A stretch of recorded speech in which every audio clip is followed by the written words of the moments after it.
Vous êtes-vous déjà demandé pourquoi les Juifs, même après 2000 ans, ne reconnaissent toujours pas Jésus comme le Messie?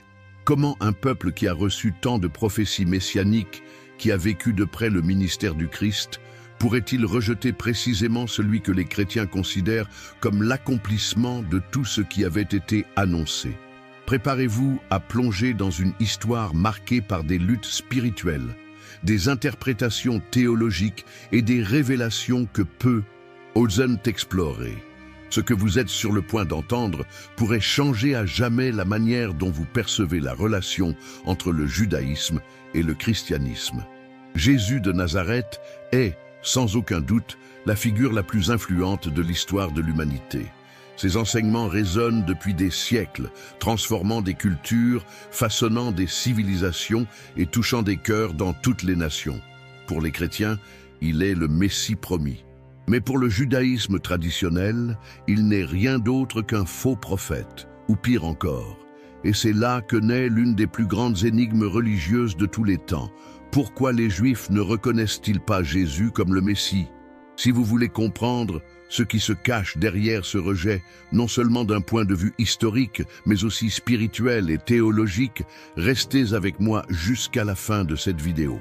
Les réponses ne sont pas simples, mais elles sont absolument révélatrices. Avant d'aller plus loin, abonnez-vous déjà à la chaîne et activez la cloche pour ne manquer aucune de nos vidéos qui dévoilent les coulisses spirituelles de l'histoire sacrée et du monde actuel. Allons droit au but. Pour le judaïsme orthodoxe, le nom de Jésus est synonyme d'hérésie. Il existe des prières quotidiennes dans le judaïsme traditionnel qui maudissent les hérétiques. Et de nombreux érudits pensent que ces malédictions visaient en grande partie Jésus et ses disciples. Dans le Talmud, qui est l'une des bases de la pensée rabbinique, on trouve des récits défavorables, décrivant Jésus comme un sorcier, un adorateur d'idoles, le fils d'une relation adultère avec un soldat romain nommé Pandira, et même comme quelqu'un qui aurait été condamné à l'enfer, où selon un récit talmudique, il serait plongé dans un chaudron d'excréments en flammes. Ces descriptions ne sont pas seulement symboliques, elles ont été stratégiquement formulées pour discréditer Jésus auprès des générations futures de Juifs. Elles sont apparues dans un contexte de rupture profonde entre les Juifs messianiques et les pharisiens. Lors de la révolte de Bar Kokhba contre l'Empire romain, un rabbin influent nommé Akiva déclara Bar Kokhba comme le véritable Messie. Les Juifs qui suivaient Jésus, ne reconnaissant pas Bar Kokhba comme l'ointe, refusèrent de le soutenir. Cette décision fut perçue comme une trahison. Dès lors, les chrétiens furent considérés comme des apostates au sein de la tradition juive. Mais ce rejet ne repose pas uniquement sur des ressentiments historiques. Il existe une différence fondamentale dans la compréhension de ce que le Messie devrait être. Pour le judaïsme, le Messie n'est pas divin. Il n'est pas Dieu incarné. Il ne viendra pas mourir pour les péchés de l'humanité. Au contraire, ce sera un homme ordinaire, né de parents humains, descendant direct du roi David, et sa mission sera politique, nationale et mondiale. Le Messie, selon les prophètes Isaïe et Ézéchiel, rassemblera les Juifs dispersés, restaurera le temple à Jérusalem, apportera la paix mondiale et conduira toutes les nations à la connaissance du Dieu d'Israël. C'est pourquoi, selon Maïmonide, l'un des plus grands rabbins de l'histoire, quiconque meurt avant d'avoir accompli ses tâches ne peut être considéré comme le véritable Messie. Et voici le cœur du problème. Jésus, dans la vision juive, est mort avant d'avoir réalisé ses promesses. Il n'a pas restauré le temple, il n'a pas régné comme roi en Israël, il n'a pas apporté la paix mondiale. Et le monde, depuis lors, a continué à être plongé dans la guerre, l'injustice et l'idolâtrie. Par conséquent, il ne peut pas être le Messie. Mais cette interprétation est-elle complète? Pour les chrétiens, non. Jésus est mort, mais il est ressuscité. Et ses promesses n'ont pas échoué, elles suivent simplement un calendrier divin différent de celui qu'attendaient les Juifs. Sa première venue avait pour but d'accomplir l'œuvre la plus essentielle, l'expiation du péché humain. Un royaume ne peut être établi sans d'abord transformer les cœurs de ses sujets. Le royaume de Dieu, par conséquent, a commencé dans l'esprit et non dans la politique. Jésus savait qu'il serait rejeté par beaucoup. Dans Isaïe 8,14, il est écrit « Alors il sera pour sanctuaire, mais il servira de pierre d'achoppement et de rocher de scandale aux deux maisons d'Israël. » Le rejet du Messie faisait partie du plan prophétique. Et tout au long de son ministère, il l'a clairement exprimé. Il a dit aux pharisiens « Jérusalem, Jérusalem, qui tue les prophètes et lapide ceux qui te sont envoyés. Combien de fois ai-je voulu rassembler tes enfants, comme une poule rassemble ses poussins sous ses ailes, et tu n'as pas voulu ?» Les apôtres eux-mêmes ont été confrontés à cette difficulté. Après la résurrection, ils ont demandé à Jésus « Est-ce en ce temps que tu rétabliras le royaume d'Israël ?» Acte 1,6. Ils espéraient encore un règne terrestre immédiat. Mais Jésus répondit « Il ne vous appartient pas de connaître les temps ou les moments que le Père a fixés par sa propre autorité. » Le plan divin comporte deux phases. La première, celle de la rédemption spirituelle. La seconde, celle de la restauration totale. Et cette seconde phase est encore à venir. Ce sera la seconde venue du Christ. C'est lors de cette venue que Jésus reviendra en tant que roi glorifié, établira le royaume millénaire, jugera les nations et accomplira toutes les promesses messianiques qui, pour l'instant, semblent inachevées. Et voici une révélation puissante. L'histoire de Joseph en Égypte est l'une des préfigurations les plus claires de Jésus. Rejeté par ses frères, vendu comme esclave, humilié, mais ensuite élevé au rang de gouverneur. Et lorsque ses frères vinrent à lui, affamés, ils furent stupéfaits de découvrir que celui qu'ils avaient rejeté était en réalité leur sauveur. Les pleurs de Joseph lors de cette rencontre finale résonnent avec ce qui arrivera à Israël lorsqu'il reconnaîtra celui qui l'a transpercé. Zacharie 12,10 prophétise « Et ils regarderont vers moi, celui qu'ils ont transpercé, et ils le pleureront comme on pleure un fils unique. » C'est le moment où le voile tombera. C'est alors que les Juifs reconnaîtront que Jésus, le Nazaréen, était bel et bien le Messie promis. Jusqu'à ce jour, l'endurcissement d'une partie d'Israël sert un dessein spirituel. Comme le dit Paul dans Romains 11, un endurcissement est venu en partie sur Israël jusqu'à ce que la plénitude des gentils soit entrée. Dieu n'a pas rejeté son peuple. Il y a un temps déterminé pour le grand réveil messianique parmi les Juifs. Et ce temps approche. Si l'endurcissement partiel d'Israël est temporaire, alors quelque chose de grandiose est sur le point de se produire. La Bible nous montre que Dieu n'a pas oublié les promesses faites aux patriarches et que la réconciliation finale entre Israël et le Messie sera spectaculaire, avec des implications globales et éternelles.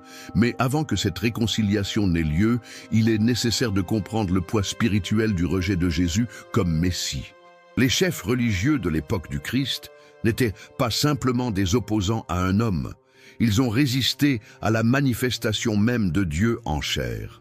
Et cela, mes chers amis, a des racines profondes dans la structure spirituelle du monde. L'apôtre Jean a écrit que Jésus est venu chez les siens et les siens ne l'ont pas reçu. Mais pourquoi? Parce que l'idée d'un Messie souffrant était inacceptable pour la majorité des Juifs. Ils attendaient un libérateur militaire, quelqu'un semblable à Moïse ou David, qui détruirait Rome et restaurerait le trône d'Israël. La croix, en revanche, représentait l'humiliation, la faiblesse, la malédiction. Comment loin de Dieu pouvait-il mourir de cette manière? Le livre du Deutéronome affirmait que « maudit est quiconque est pendu au bois ». La crucifixion, donc, aux yeux d'un juif du 1er siècle, n'était pas un signe de victoire, mais une honte irréversible. Cela expliquerait en partie l'offense si grande que Jésus a causée parmi les pharisiens. Mais ce qui semblait être une défaite était en réalité la victoire la plus absolue de l'histoire de l'humanité. La mort de Jésus sur la croix n'était ni accidentelle ni un échec. C'était le sacrifice ultime. Ce même bois qui symbolisait la malédiction est devenu le trône de l'amour divin. Et pour comprendre cela, il faut se rappeler que depuis l'époque de Moïse, le sang des animaux était versé pour expier les péchés du peuple. Mais aucun animal ne pouvait réellement ôter le péché. Il fallait un agneau parfait, sans défaut, qui non seulement couvrit le péché mais le supprima complètement. Isaïe, des siècles avant le Christ, a prophétisé « Mais il a été blessé pour nos transgressions, brisé pour nos iniquités. Le châtiment qui nous donne la paix est tombé sur lui, et c'est par ses meurtrissures que nous sommes guéris. » Ce passage, Isaïe 53, est ignoré ou réinterprété dans le judaïsme traditionnel, souvent comme se référant à la nation d'Israël, et non à un individu. Pourtant, le langage est clair, personnel et précis. Il a été conduit comme un agneau à l'abattoir. N'est-il pas curieux que cette prophétie ne soit pas lue publiquement dans les synagogues? Isaïe 53 disparaît simplement du cycle des lectures hebdomadaires juives. C'est comme si une pièce essentielle du puzzle était délibérément omise. Et ici, nous abordons une question encore plus délicate. De nombreux rabbins croyaient qu'il y aurait deux messies. L'un appelé Mashiach ben Yosef, le Messie, fils de Joseph, qui souffrirait et mourrait. Et un autre appelé Mashiach ben David, le Messie, fils de David, qui viendrait régner dans la gloire. Certains érudits juifs reconnaissent que Jésus aurait pu être le ben Yosef, mais qu'il a échoué à devenir le ben David. Cependant, les chrétiens comprennent que ces deux natures se réunissent en une seule personne, Jésus. Il est venu d'abord comme le serviteur souffrant et reviendra comme le roi glorifié. Devenu un seul Messie, Jésus lui-même en a parlé à plusieurs reprises. Il a prédit sa mort, sa résurrection et son retour, mais beaucoup ne l'ont pas compris.